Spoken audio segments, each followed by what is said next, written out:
On se retrouve aujourd'hui pour un nouvel épisode du podcast pour le post-bac et cette fois je vous propose de découvrir plus en détail l'organisation des études de droit, son contenu et ses débouchés.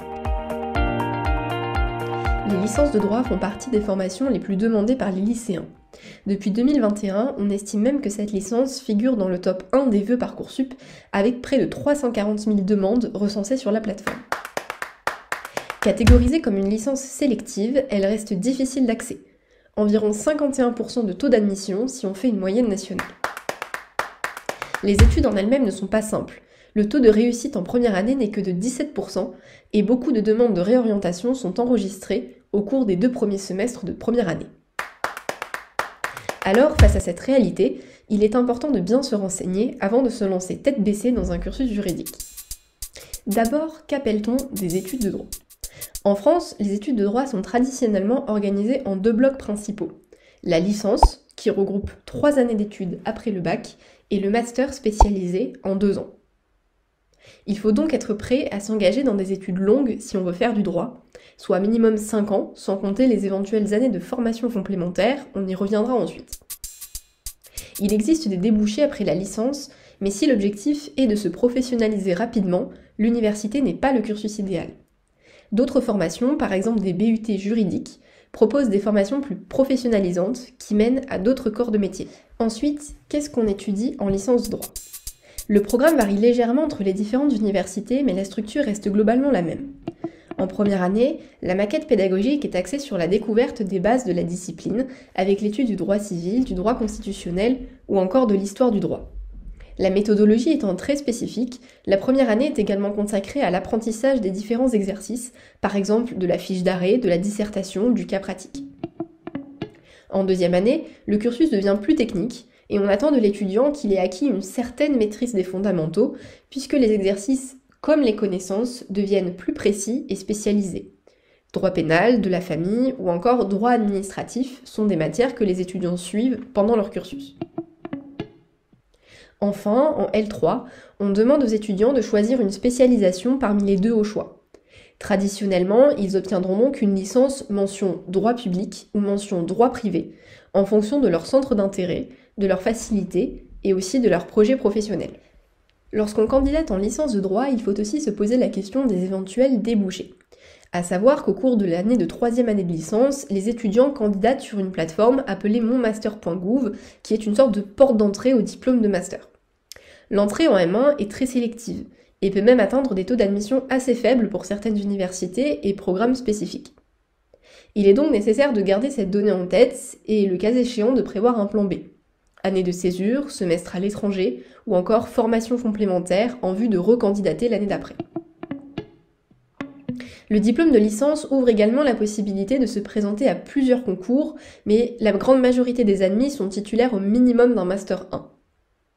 Parmi les concours et examens classiques, on peut citer celui d'entrée à l'École nationale de la magistrature, qui donne accès aux fonctions de magistrat, l'examen du CRFPA, qu'on connaît plus fréquemment sous le nom de l'école du barreau, pour devenir avocat, les concours de commissaire, d'officier de police, de la protection judiciaire de la jeunesse, de greffier ou encore de commissaire de justice. L'obtention d'un Master 2 dans le statut de juriste, beaucoup d'étudiants décident aussi de commencer à travailler à l'issue de leurs études.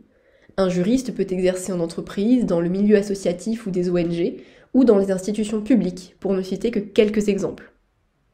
D'autres étudiants choisissent de s'orienter vers le milieu de la recherche et se lancent donc dans un doctorat pour préparer une thèse en 3 ans minimum. Concernant la rémunération, il est très difficile de fixer une estimation car le salaire varie énormément en fonction de la spécialisation choisie, du métier ou encore de la structure dans laquelle on exerce. Dernière question à ce sujet qui peut vous intéresser, c'est celle de comment être admis en licence de droit.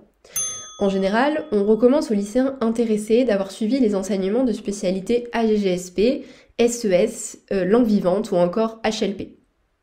L'option droit et grands enjeux du monde contemporain, qui est proposée dans certains établissements, peut également être un atout dans le dossier de candidature, mais elle n'est pas du tout obligatoire pour être admis. Par contre, gardez en tête que les universités regardent attentivement les résultats du bac français, puisque le jury ne dispose que de cette note d'examen en dehors du contrôle continu qui est souvent considéré comme plus subjectif. Bien préparer le bac français, c'est donc important si vous souhaitez candidater dans ce programme.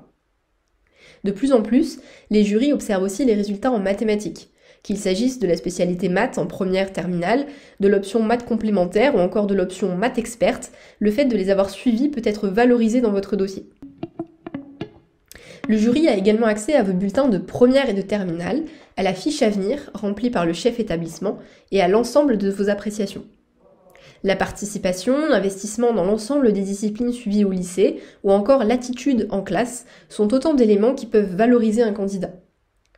Le jury sera attentif à l'appétence pour le français, à l'histoire ou aux compétences écrites et orales.